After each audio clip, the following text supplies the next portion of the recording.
Hello, everybody, and welcome to another episode of So Chatty. Quit giggling. Episode number 170 for January the 17th, 2025. The reason Walter's laughing is because this is take number 12, because I kept saying the wrong things, and I kept saying the wrong date and the wrong episode number, and well, I was all mixed up. So I think I have it right now. Of course, Walter never makes mistakes like this whatsoever. I'm not an idiot. Yeah, we'll see about that. Anyway, so moving right along, what have I been up to? And yes, me. We'll talk about Walter when we get around to it. And I made another Tropical Leaves tote bag in the hoop design. You've seen this one before, except it had slightly different fabrics in it. This bag I am making, well, I made originally one of these bags for my hairdresser, for our hairdresser. Yes, Walter does get his hair cut, number one or number two, I don't know which. And her mother saw the bag. I gave it to our hairdresser as a Christmas present, and kind of was trying to steal it from our hairdresser. And so I said to her, well, why? Does your mother want one of these? And she says, well, she really liked it. She didn't want to say to me, I don't think, well, yeah, I'd love one, because she knows, that I made it and how long it takes to make. And I said, look, I'll make her one. It's not a problem. And she goes, well, no, I'll pay for it. And I said, no, I'll just make it. I said, I like to make these things, but I don't need 1,000 tote bags in the house. And, I don't really have anybody to readily give them to. So if your mother wants one and she likes it, I will make her one. So I did, and this is it. And the next time I get my hair cut, I'll be taking it down to the hairdresser to give to her mother. So yeah. Anyways, well, we've been busy at other things too. I've got a lot of projects going on, but nothing that's really a finished project to show you right at the moment. But Walter has something he's been working on that he wants to show you. So Well, I started this on Saturday, but I haven't really got back to it because it started doing the embroidery project that we're both doing. I'll probably get back to this on Saturday or Sunday when we're having trouble finding the top. Yeah, what? No. This is a shirt I'm making, and it's getting there. I don't have that much more to do to it, but halfway done. Don't have a collar on it? No, I don't have a collar on it. I've got sides sewn up and I've got sleeves on. And it's a leopard print. If you see in there, it's sort of a bluish, purplish, and limey green color. And I think it looks kind of nice. So you're making yourself a big pussy shirt. Yeah. Mm-hmm. Okay. We say that. And it's going to be my shirt. It's going to be Walter's shirt. You heard him say that. And of course, we are wearing shirts that Walter's made. And you've seen these before, because this is not the first time we've worn these shirts. But I love this one. This was the last shirt you made for me, wasn't it? Before we worked together on the one that I made? Yeah, I don't know. Yeah, it could have been. I think it was. It's a butterfly shirt, yeah.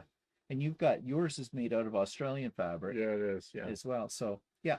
So we're in blue today, but then when aren't we? Because blue is our favorite color. Both of us, we like blue.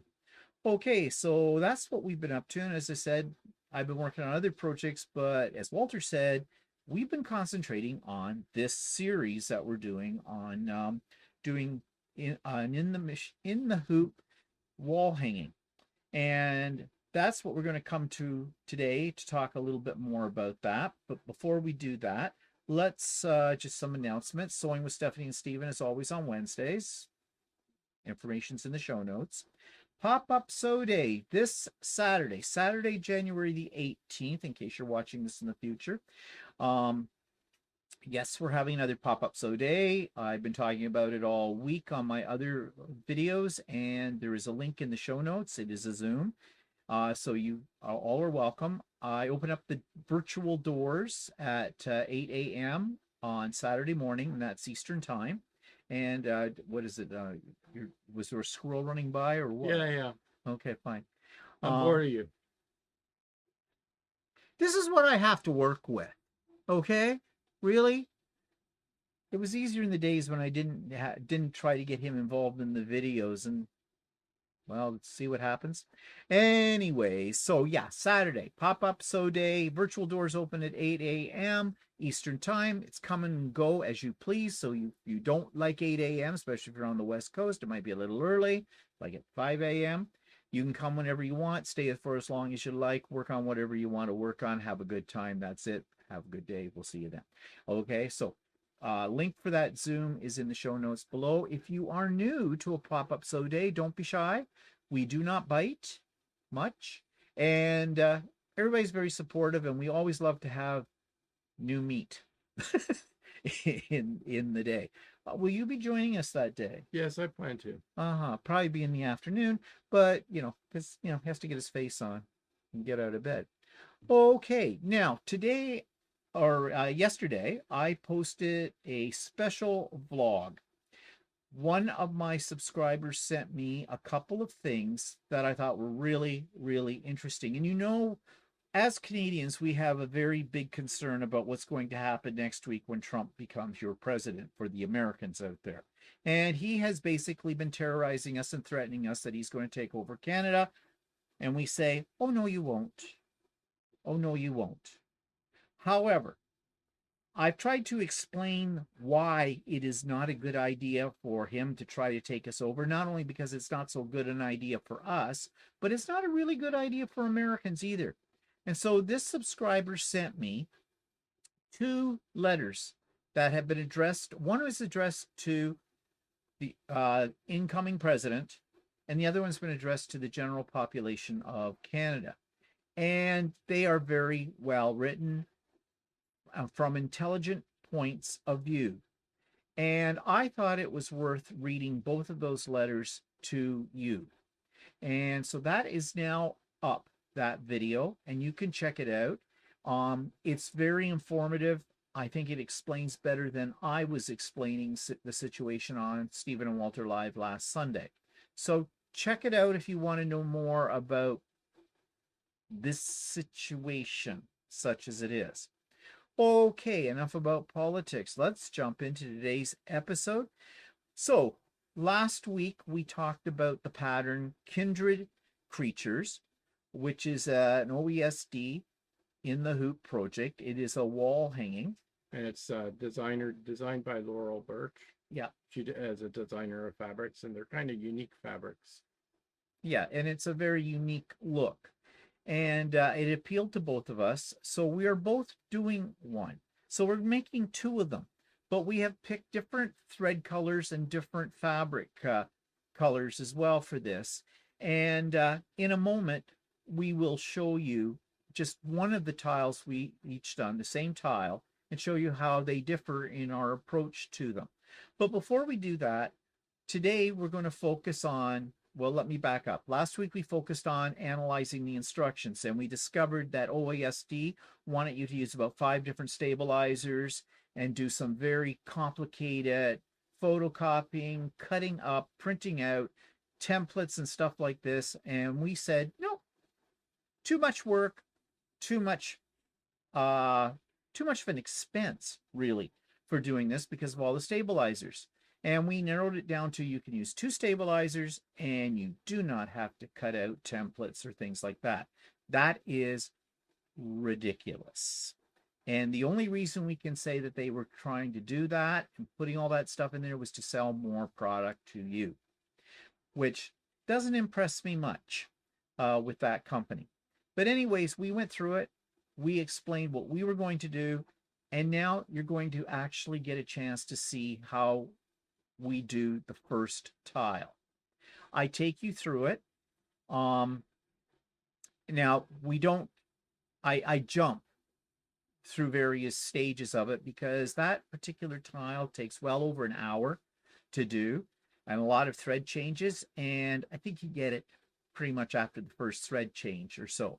So I did shorten it down a little bit, but you'll see the end result. And really, there are 12 tiles in this wall hanging, which all need to be sewn together once they're all stitched out. But if you know how to do tile 1, you know how to do tile 12 because it's the same procedure for them all. So I'm going to insert that video in here. It does run about 27 minutes, so it's a little bit lengthy. If you find yourself getting a little bored or, yeah, you got the point, you can always fast forward through it. And then at the end of the video, we'll come back and talk about some tips and tricks that we have discovered along the way as we've been working on this project. So enjoy the video now.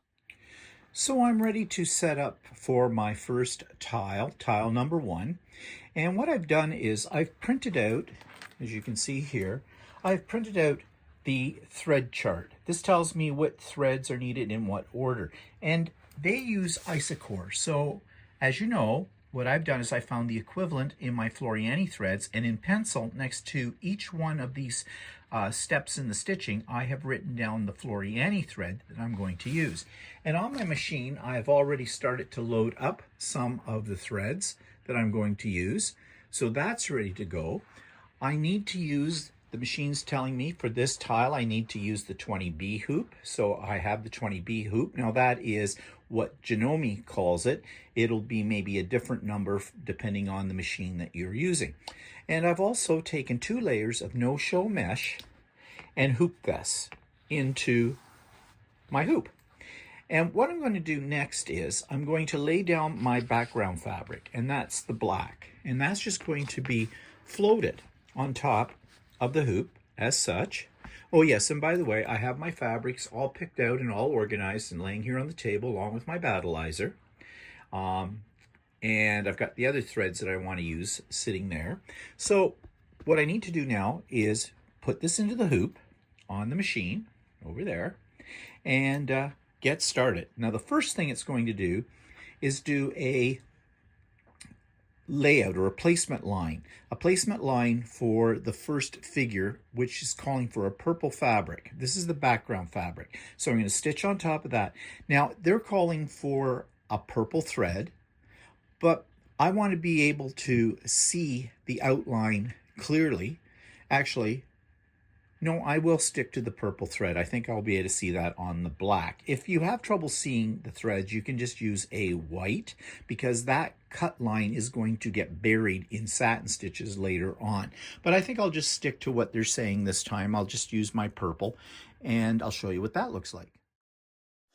So the setup for the first tile is as such. I have got 3 layers of product in my hoop. What I did was I hooped up first 2 layers of no-show mesh. So that's my stabilizer.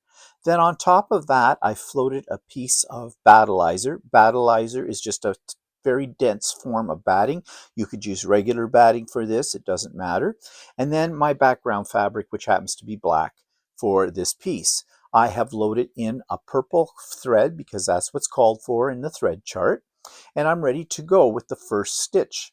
And the first stitch line is a placement line for the purple fabric that's going to go on top of this next. So we're all loaded up, we're all ready to go. Press the start button and away we go. Now, this thread I can cut. It may or may not get in my way, so I'll just give it a trim. You should not do what I just did. I didn't stop the machine. I should have stopped the machine, but I knew that the needle was a far enough away from my hand that it wasn't going to cause me any harm.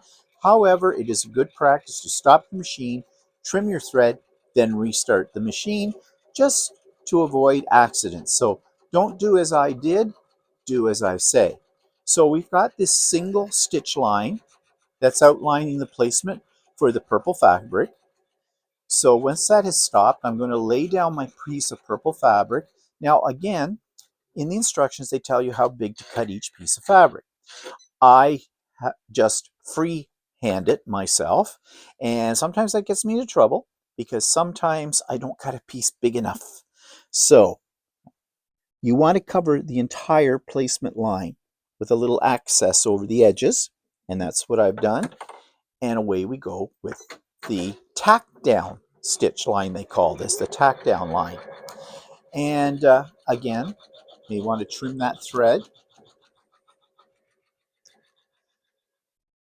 And this is going to go around twice. I'm not sure why they do it twice. I think it just gives it a little bit more security. But once it has finished going around twice, we're going to stop the machine. Well, the machine will stop at the end of the stitches, and we'll take the hoop out, but we're not taking anything out of the hoop. So we're going to be careful when we do that. We don't want our hoop to spring apart. If it does, we will have almost an impossible task of trying to line up everything exactly as it should be. And, you know, that's really bad when you get close to the end of a piece and you accidentally pop the hoops apart. Basically, you have to start all over again. I have had some success in the past of lining it up, but usually not. So be very, very careful with this. So we're just about coming up to the end of the second line. You'll notice it's inside the other line, but we will be trimming up to that outside line, not the inside line. And we're going to be very careful when we trim with our applique scissors that we don't cut the stitch line, because again, that's a disastrous point. Ask me how I know. Okay, so this is finished, and I'm going to take the hoop off the machine, and I'm going to take it over to my cutting mat, and I'll bring you over with me. And so there you can see the outline. I'm going to take my duckbill applique scissors, and I'm going to trim very carefully all the way around as close as I can get without cutting it, that outside stitch line. Now I find if you tug on the fabric a little bit, again, be careful, you pull too hard, you're going to pop your hoops, and then we're going to have to go back to square one. So I'm cutting it as close as I can to that stitch line without cutting the stitch line.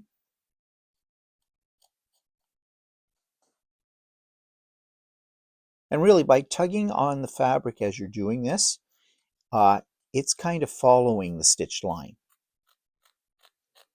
which really helps in the cutting process. And believe it or not, I kind of enjoy doing this. I don't know why, but I do. Some people find this extremely tedious. I am not one of those. So we're coming around. Curves are a little tricky. And if you don't cut off enough, you can go back and just trim. That's why these scissors I love the best. Now, some people like to use the bent scissors, in the hoop scissors they're called, and they're pointy. And that's okay. It's whatever grabs you. Now, if there's a few little strands, don't worry too much about those, but if they're easy enough to get at and cut, go ahead and cut it. So we're going to put this back into the hoop.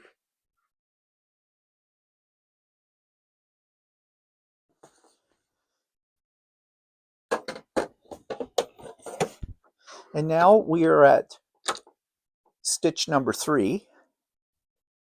And it's going to do an outline up in this area for another piece of fabric that's going to be laid down there, a blue piece of fabric.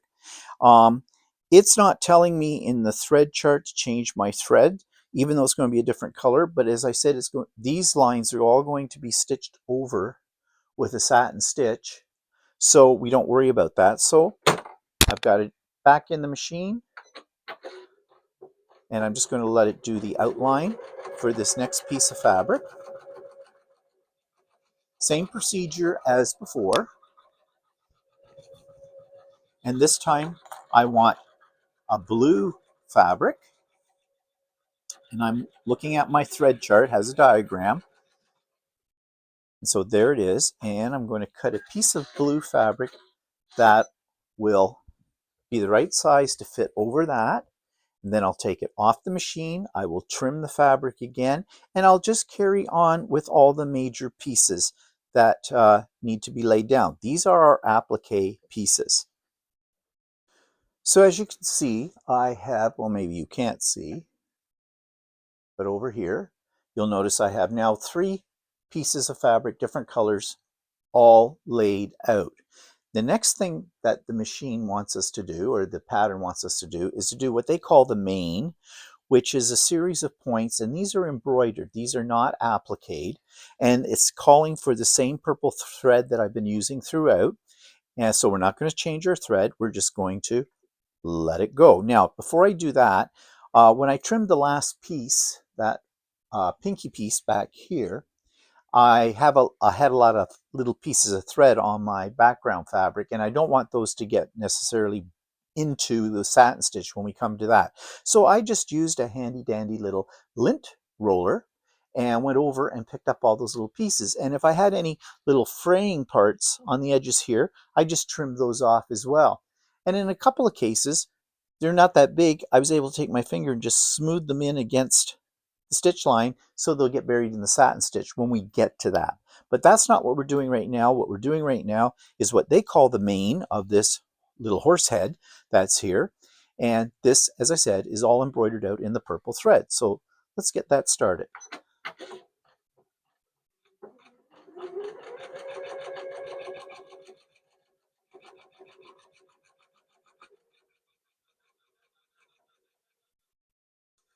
Now you'll notice that my little thread tail is getting caught under this, and sometimes I just let that go because it just buries it underneath the stitching. But in this case, I'm going to cut it out, and I stop the machine this time to do it, and then restart.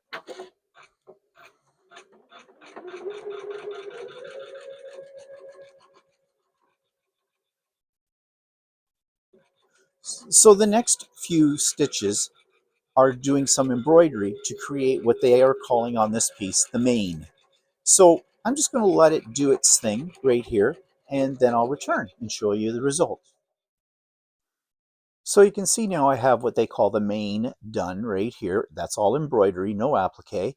And now the next step is to do what they call a cover stitch all the way around all the applique pieces. And this is in a goldy yellow color. And this will take some time because it is essentially a satin stitch. And so that's why I told you before, whatever color you're using here on the placement lines doesn't really matter because the satin stitch is going to cover it up. So I have my thread loaded. I'm going to start this. And then when it's finished this part, I'll bring you back and show you what what that step looks like.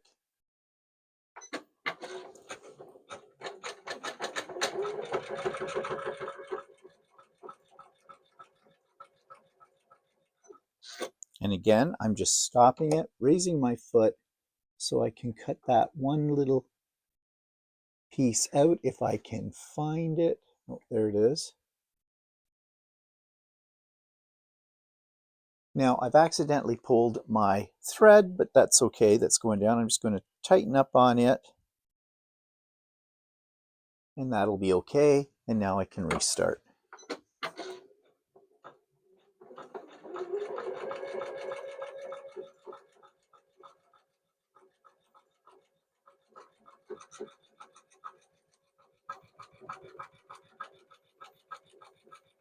Now on these little pieces in here, it's doing a very fine satin stitch around those.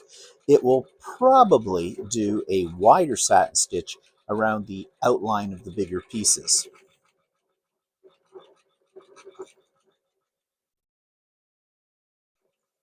So I'll let it finish these little pieces first, and when it starts working on the big pieces, we'll come back and I'll show you what that looks like.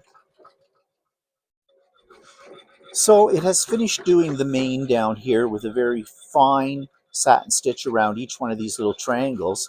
And now it's doing the larger satin stitch or cover stitch all the way around the purple piece. Now, one thing it does first of all is it outlines the purple piece on both the outside and the inside of the fabric.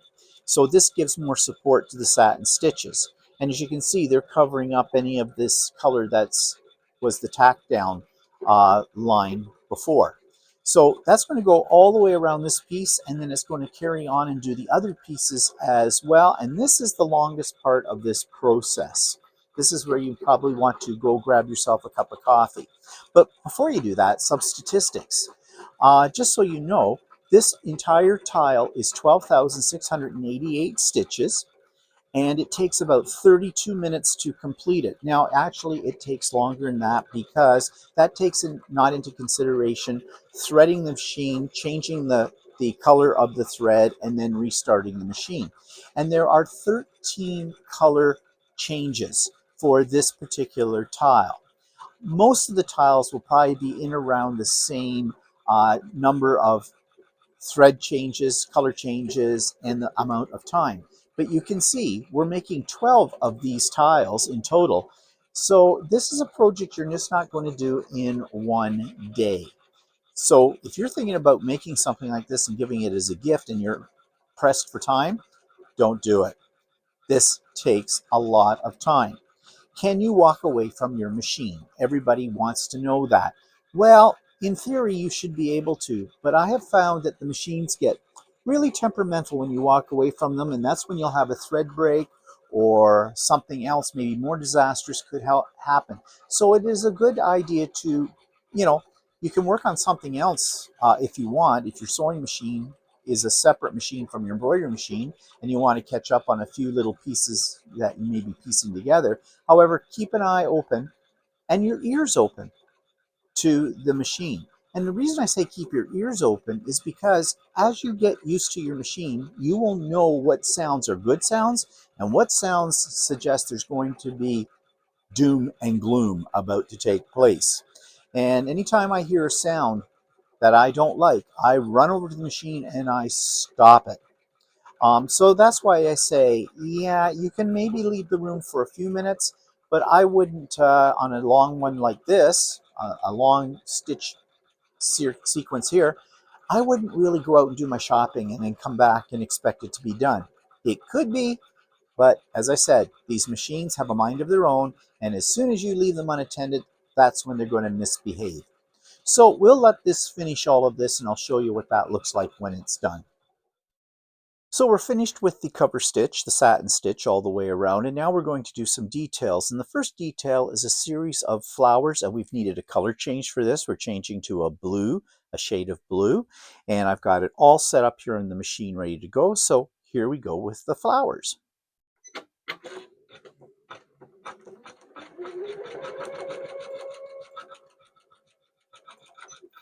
And again, I'm just going to cut my thread, but this time to make it a little easier, I'm just going to have the machine, put the foot down, cut my thread, and grab these two, this one little tail and this one, just trim that a little shorter, drop the foot, start again.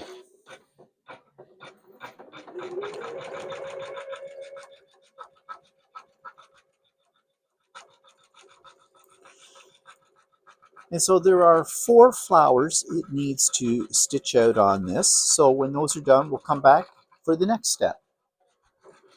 Now the flowers are almost done. There's still some more parts to put on those, but now it's doing some detail on the pieces, and it called for black thread, so I did a thread change with that. And by the way, while I'm talking about that kind of thing, I have separate spool holders that are not attached to my sewing machine, to my embroidery machine.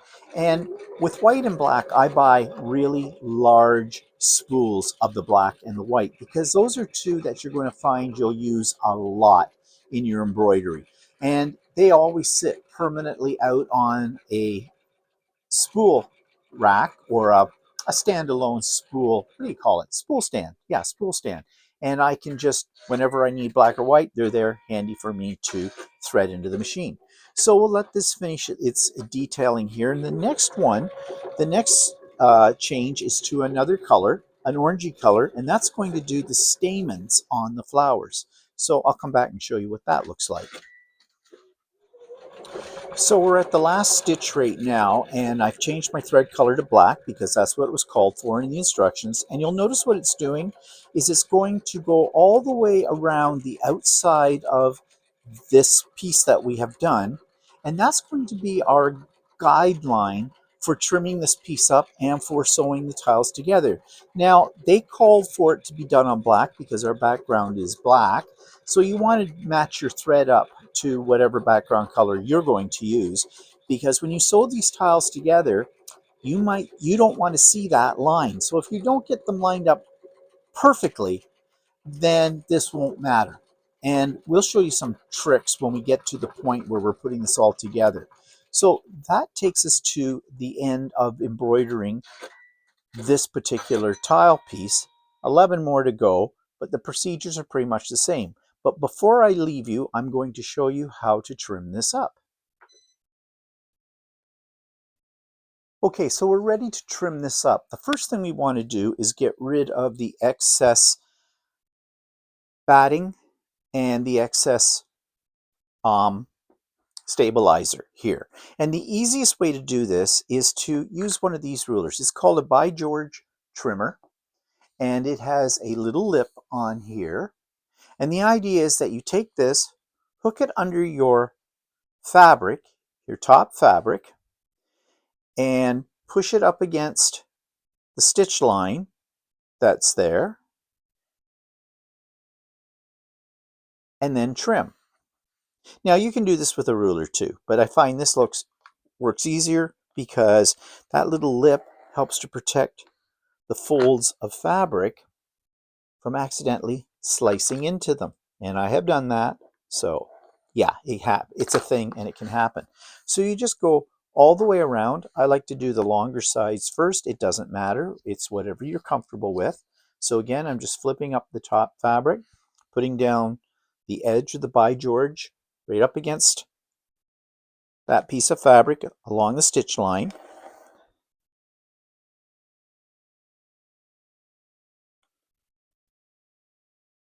And just trimming that away.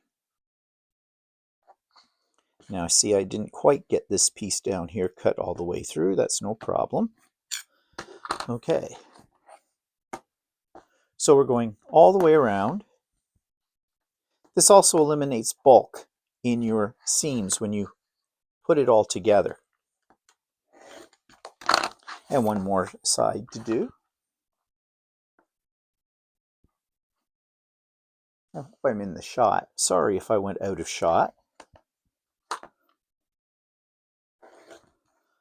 Okay, now the next thing we do is we want to trim around that last stitch line that outlined the whole pattern. We want to trim this background fabric a ½ inch away from that. Now on my By George ruler, it has the markings on it for all of this, so it serves that purpose as well. But what I've done is I've taken a piece of masking tape and lined it right up with my ½ inch line. And I even wrote on it ½ inch, so I know what that is marked. You probably can't see that, what that is. And I'm going to take it. Now this is where it gets tricky because it's black thread on black fabric.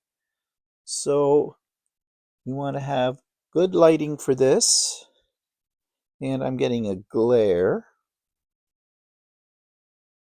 But I'm lining up the edge of that masking tape, which is basically the ½ inch line, right along that stitch line, and then trimming off the fabric. And I'm going to do that all the way around. I'm just going to go to the short side again. Again. It is difficult. Maybe if I had used, and I might in the future, used a dark gray thread, it would be easier to see. And at the same time, I wouldn't get it when I'm trying to sew the pieces together. It would probably not be too visible if I went off. But for now, that's a note for the next tiles to do that. My biggest problem is that my lighting here is my overhead light. As you can probably see in the video, I'm getting a reflection. That's fine, making it a little bit difficult to see the lineup. Now, if you weren't quite straight, as long as you have about a ½ inch to ½ inch beyond that line, you'd be okay. It'll get buried in the seam allowance. And you'll have that line, as you'll see when I show you how to put this together, already there for lining it up. We're not going to worry about that right now. We're just getting it trimmed up. And there we go. There's my final piece, all trimmed up, ½ inch, all the way around. Don't worry about this overhang that's here. That's important to have that. It's going to help you line up the next piece that goes on to that. Same with over here. So don't worry about that. As long as it's a ½ inch from that line that was sewn as the last stitch, all the way around, you are fine. So, first piece done. 11 pieces left to go. Okay, so let's take a look at our two tiles. So we'll hold them both up. This is tile number 5 in the set. They are both the same tile. Walter hasn't trimmed his down yet. No. Actually, these tiles always look like someone's giving you the finger. I think the one side. But you can see we have chosen same stitching pattern, but you can see how you can get different looks depending on what you pick in fabrics. Walter's gone for a more mottled type of Yeah, fabric. I've gone for almost a plain fabric. It's slightly mottled, Yeah. right? Whereas you've got polka dots and stuff on your fabric. Yeah, I've gone for polka dots. And we have chosen slightly different thread colors as well. Now, we did not consult each other about this. We picked what we wanted to use, and so we did not coordinate. But you can see, like, my greens are a little different from his greens. Yeah, like I actually changed the recommended greens to a different shade of green than what they recommended. So compared to their threads. So because that's me. Yeah, that's you. Yeah, because Walter never does anything anybody asks him to do.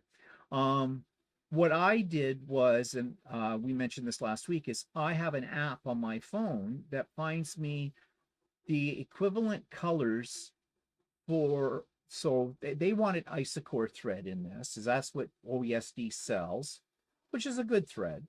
But I don't have Isocore, I have Floriani. That's what I've always used.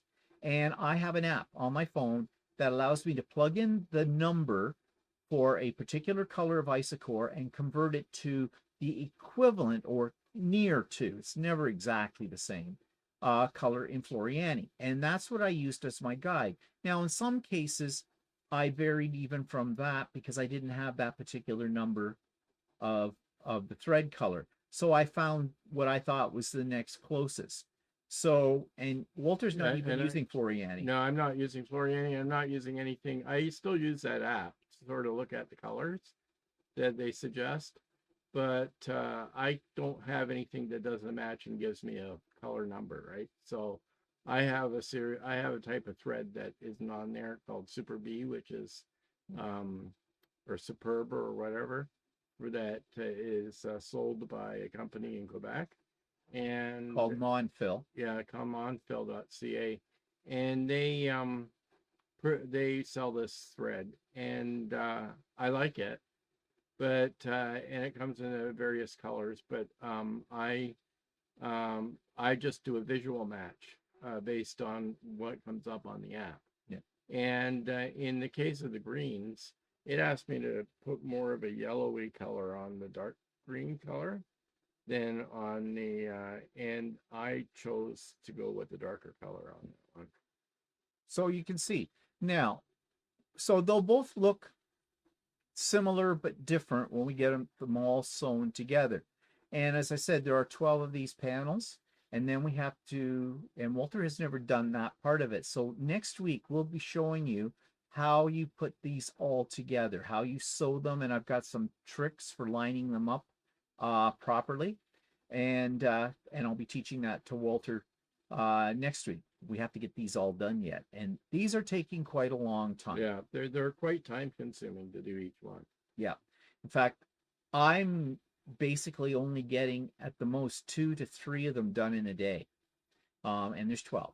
So I am up to, Walter's a little bit behind me, I'm up to, I think I'm stitching out right now number 9 on my machine, and so I have 3 more to go after that. Yeah, and I'm this is number 5. I just finished it, and I'm going on to number 6 right now. And wouldn't a pop-up sew day on Saturday be really good for you to get caught up on? Yeah. Yeah, with that. So, so what we want to talk about now is some little tips and tricks, especially for those of you who've never done one of these before. First thing that I want to talk about is fabric fraying. When you are laying fabric down on some of these, because it's in the hoop applique. So for example, this orange flower down here, that the program does a stitch outline, a placement line it calls it. You lay down a piece of fabric bigger than that line, it does a tack down line to secure the fabric, and then you have to use your applique scissors, and we have illustrated this before, and trim close to the stitch line. But some fabrics will fray more than others. Now, the fabric I'm using tends to fray quite a bit, which I'm surprised at because this is really good fabric. This is Benartex fabric that I am using. But I found what was really helpful with that and why that's a problem. Okay, let me say why it's a problem. You're cutting close to the line, but if you've got little pieces hanging out beyond that line, depending on how long they are, the satin stitch may not catch them, and you'll have little fuzzies hanging out from underneath your satin stitch. Now, you can go in afterwards and try to trim those. Problem is, you can't get them, trim them close enough so they won't be seen completely. And there's the danger of trimming your satin stitches. And if you cut one strand of your satin stitch, the satin stitches all unravel. So you don't want to do that. You awake? Yeah, I am. Look like you're going to sleep. No, I'm just looking at my thing here. I have a bit of that happening, right? So Yep. Actually, show that so they get the I have idea. a bit of it happening if you look close at, you know. Well, here, just you hold it up and I'll point it out. You see the little hairies hanging out beyond the satin stitch right here? Hard to do this one. Right there. That's what I'm talking about. And you can go in with your applique scissors, as I said, and try to trim those back, but you won't get them completely. So how do I avoid the fraying? Well, I don't avoid it completely. I do two things. First of all, when I'm trimming it on next to the stitch line, I don't tug too hard on too much on the fabric. Now, I told you that one of the best ways to get close to the line is to take the piece of fabric you're cutting away, hang on to it, and pull it a bit taut as you're going next to the stitch line. And you still want to do that, but maybe not if your fabric is fraying a lot. That will cause it to fray more. So keep it taut, but don't yank it, and you'll have less fraying. That's probably what I'm having trouble with. You may have less fraying when you do that. The other thing you can do is starch your fabric before. When you take that piece you're going to lay down initially over the placement line, take it and use something like starch, or I'm using Acorn Precision Pressing Solution, which is a starch alternative, and give it a good soaking with that and then dry it with your iron over top of it. So yes, your fabric's going to be stiff, but that's okay. It's a wall hanging. That doesn't matter. But then when you're trimming, you'll have less fraying with it. So if your fabric is really fraying a lot, that's a good thing to do. That will help out there. And for the first few tiles, I didn't do that. And I thought I was spending more time trimming the little frayed pieces before I did the satin stitch, trying to get them close without cutting the placement line. Once I started starching it, I still had a few, but a lot less, and that was easier to handle and didn't take as much time to do that. So that's one tip. Have you tried that yet? No, I haven't. I'm lazy. Fine. Be that way. I think it's also how close you're cutting to the placement line, where because your satin stitch isn't covering completely. Well, yeah. But yeah, you got to make sure you get it really close to that placement line, or your satin stitch may not cover the raw edge like that. I also actually take my finger, and if there's any little hairs hanging out before I start the actual stitching, I'll kind of push them in so they'll get caught underneath the satin stitch as well. Don't do that while the machine is running, because that could be a disaster for you. You get your finger in there, right? Okay, that's one thing. Okay, I was laying down some of my pieces on it, wasn't paying a lot of attention, and I put down the wrong fabric. I laid down the wrong piece of fabric. I caught it before it got to the satin stitch, which was a good thing. But you don't need to despair if that happens to you. Stop the machine, cut the thread, get the right color, lay it down over top of the piece that's got the wrong color, and then back the machine up to where it did the tack down line for the fabric. You don't need to take the old fabric off. Just leave it. It'll do the tack down. Then you take it out of the machine, you trim your fabric as you normally would, and then carry on with the rest of the stitching on that piece, the satin stitch and whole bit. It is fine. You can do that. So you don't have to despair. Same thing if you use the wrong color. Yeah, I on the embroidery part, I used on one of the previous panels, I used the wrong color by accident. I used the light green instead of the dark green, right, on a spot, and I wanted I let it stitch out when I realized it was wrong, and to that one section, and then I redid that stitch over top of it with the dark green. And you can do that. You don't even have to really let it finish out. If you catch it in the early stage of where it's stitching, you can stop it, cut the thread, put in the right color thread, and back up to the beginning of that color change, and then let it go. It'll be fine. I let it go because it was almost at the end anyway. So. Oh, okay. And the thing is, some people say, well, yeah, but what if it's a satin stitch? Can you go over satin stitch? Yes, you can.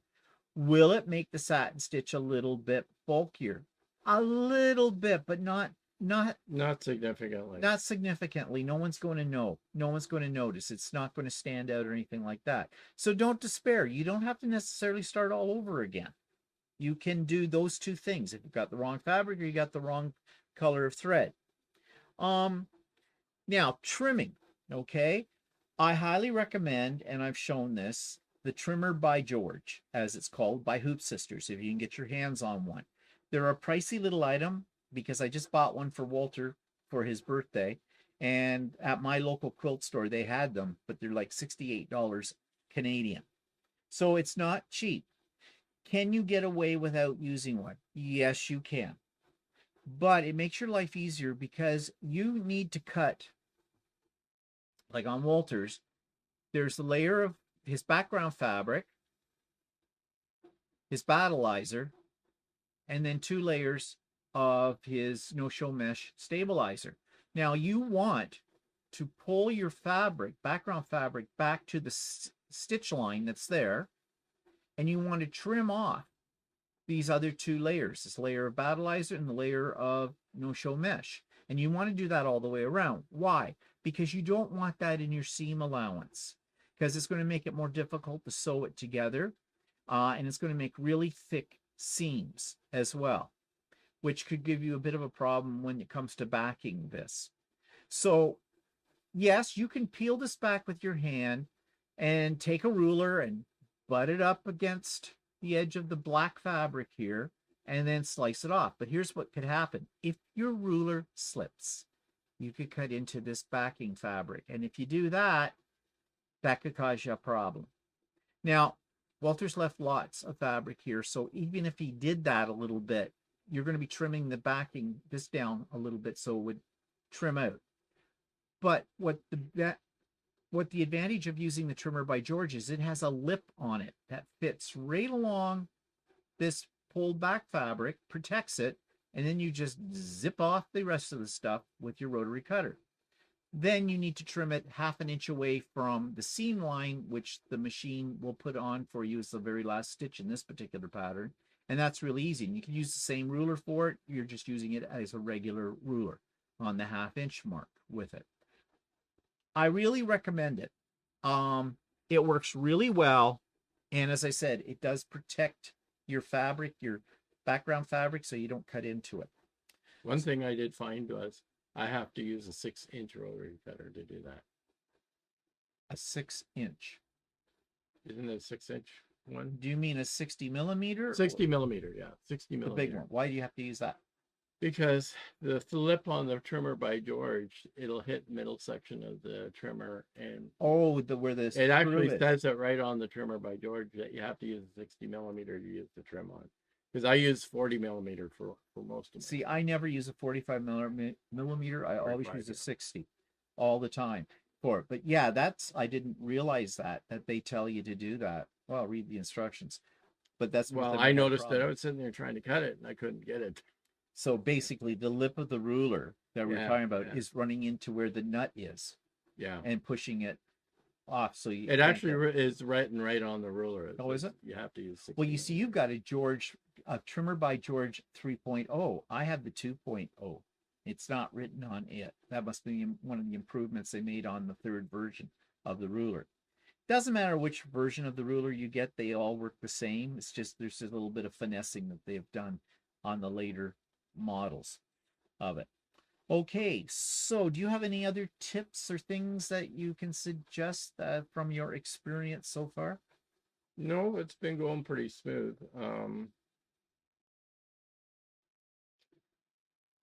Oh, I know one thing people might be asking. What color is the bobbin thread? White. Oh, wait, yeah. You don't have to worry about having matching bobbin for this project because, well, if you notice here that you That's can, using white. yeah, you can see the white on that side a little bit in the middle of the satin stitches, but there's going to be a backing.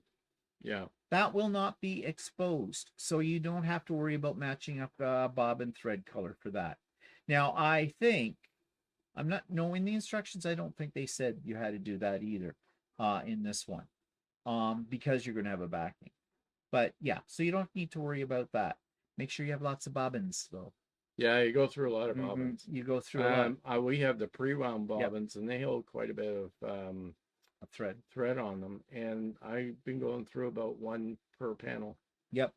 Yeah, me too. So, a minimum of 12 bobbins, probably closer to like about 14 bobbins because some of the panels take more thread than the other Now, ones if you do. wind your own bobbin, you're going to go through even more, Yep. depending on the width of your thread, because the bobbins we have are 60 weight thread. Yep. So. Yeah, and if you bind your own with whatever thread you're using, even if it's a 60 weight, it still won't hold as much because when you wind your own bobbins, they're not wound as tightly as the commercial bobbins are, the pre-wound bobbins. Okay, so I can't think of any other things to tell you right now. We're going to carry on getting these tiles done, and then next week we will show you how you put the whole thing together. And I've got some tips and tricks for lining up pieces. And it can be, the first time you do it, a little bit tedious, but once you've done it once, it works the same way with everything. And it works with the same way with anything besides wall hangings. If you're doing a table runner that has panels in it, what I'm going to show you for putting it all together, it's the same procedure with them all. And yeah, so final thoughts? I don't have Actually, any. I'm getting the hang of doing it. I haven't done it. I haven't done any embroidery in a while, and I kind of like a diversion. Yeah.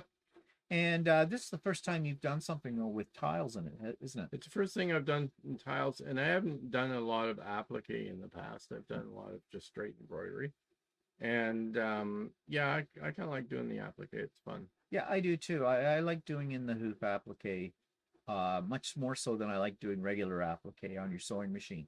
Um, but yeah, these are fun, but they are time consuming. So if you think you see something like this and you want to do one and you're thinking of giving it as a gift and you thought you could do it in one day, no, you Yeah, cannot it do it in takes a one long day. time.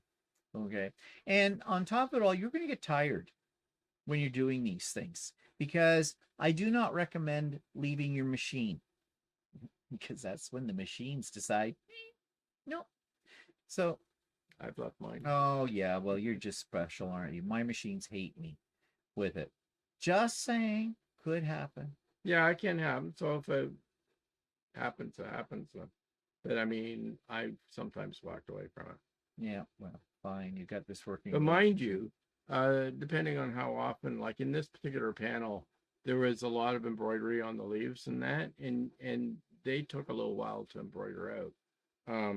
But some of these smaller pieces, like these stamens and stuff like that, they only take a minute or so Yeah, to yeah, embroider out. So you can't just, you still have to be around because you're it's not like it takes hours to embroider out. So there's always thread changes to do. Yeah, it does take hours to embroider out. Yeah, it does, but I meant We each just said that. between each thread change. It's not some take longer. Some than take others. longer than others. Yeah, you can leave the machine. You don't have to be sitting on top of it for the longer pieces, the ones that take more time. But I don't recommend going out and doing grocery shopping while this thing is running, because that's when it's going to do its thing. It's just going to say, for no apparent reason, I'm feeling lonely now. I need your attention. I'm going to get you, you bugger. So they do have a mind of their own. All right. So next week we put it all together. And if you have any comments or any questions, put them in the show notes below or send us an email, and we'll be happy to answer them if we can. And we will carry on. So thanks for joining us today. And we'll see everybody for next week and the next installment of doing this in the Hoop project. Say goodbye, Walter. Goodbye.